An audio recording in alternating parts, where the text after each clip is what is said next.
All right, so chapter two focused on leadership and followership communication styles.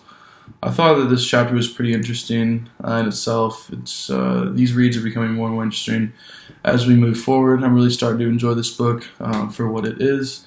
So I'm going to go through some of the chapter takeaways that I found most important throughout this chapter, and then go into detail on each of them just a little bit. So the first one, is one factor that contributes to variations in leader effectiveness is communication style. A lot of people have different communication styles depending on what kind of leadership role you're in and what kind of leader you are as well. Leadership communication style is a relatively enduring set of communicative behaviors that a leader engages in when interacting with followers. So like I said, that can vary on every person. And then more importantly, a leader's communication style may reflect a philosophical belief about human nature, or it may be something as simple as a strategy designed to maximize outcomes in a given situation. Like I said, this can vary on each person depending on what type of leader they are. I know for myself, my communication style is more down to earth, probably more understanding, but I still get the point across. And go forward with what needs to be done when I'm in a leadership role.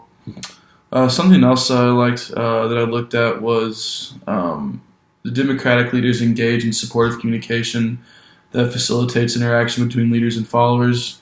The leader adopting the democratic communication style encourages follower involvement and participation in the determination of goals and procedures. Also, democratic leaders assume that followers are capable of making informed decisions. The democratic style of leadership is often most effective, and it's also associated with an increased follower productivity, satisfaction, and just overall involvement in whatever situation that they're in. I really do like this approach. It's something that I could say that I follow myself. It's more or less like you're still in that leadership role, but you're also giving other people the ability to, make decisions on their own. So you're a lead. While you are a leader, you're not, being a pushy person. You're not acting like you're high and mighty on some leadership high. You're giving people, still that time to be themselves and be their own person, making their informed decisions. But at the same time, you're still in that leadership role.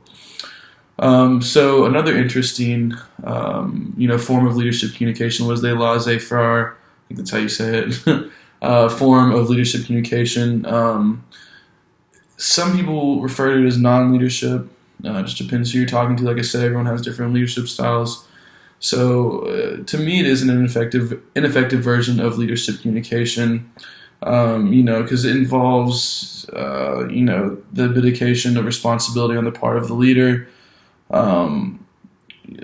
Leaders withdraw from followers with and other little guidance or support. As a result, productivity, cohesiveness, and satisfaction often suffer with this leadership style. A more positive form of the laissez-faire communication leadership style affords followers a high degree of autonomy and self-rule, while at the same time it offers them guidance and support when requested. So this type of leadership, providing guided freedom, does not directly participate in decision-making unless requested to do so by followers, or if such intervention is deemed necessary. So this is also kind of like a leadership role, but you're not as involved as you would be with the democratic type of leadership communication. Just a couple points. A number of researchers have concluded that leadership consists of two primary communication dimensions, task and interpersonal, which focus on work that needs to be done and people who need to do the work.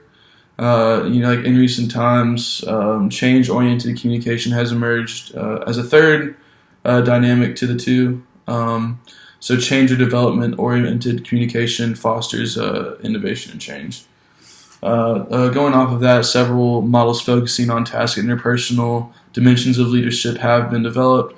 Most notable are the Michigan leadership studies that have been done along with the Ohio State, and then of course McGregor's Theory X and Theory Y, and then Blake and McKenzie's leadership grid. Those are all really important dimensions and models that you can follow when learning leadership roles and leadership communication and followership styles.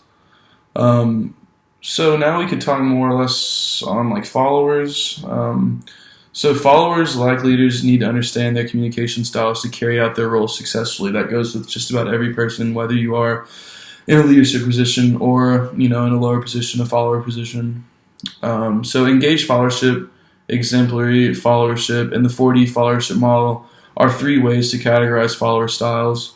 So the best followers are highly engaged and take initiative, and they're also committed to other followers, their leaders, and the organizations. So I like to think of those type of people as being in somewhat leadership roles. It's a really interesting dynamic because you can be, just a normal. If you're talking about like a chain of command, like you have, CFO, CEO, whatever, management, admin, stuff like that. You can be a normal employee or whatever kind of situation you're in, normal common member of an organization, what they would label as a follower, and you can still be a big leader within that group. So, like, for example, in my fraternity, I used to hold an executive position, but I only held that for a year. And after that, I could have, fallen off and not decided to stay within like a leadership position. I could just not be around in general. But I kind of took it under my own, wing to be that person that still shows leadership even as a common member. I think that speaks volumes, especially in different organizations, that you can show the other members that it doesn't matter what kind of position you're in, you can still be a leader and you can still make a lot of change for whatever organization or company that you're in. So followers also employ schemas when selecting leaders. Those who most closely resemble the image of the idea or prototypical leader generally get selected for the leadership role. We see that in a lot of different scenarios, throughout time, throughout personal experience. And then followers also make interferences about leaders' effectiveness based on performance outcomes or cues. Just a couple more points. Leaders achieve their goals by influencing how followers think of themselves. They tailor their styles to the self-concepts of followers who may be individually, relationally, or organizationally focused, and at the same time encourage followers to identify with collective values and goals. So that kind of sums up everything on this chapter that I took away, at least.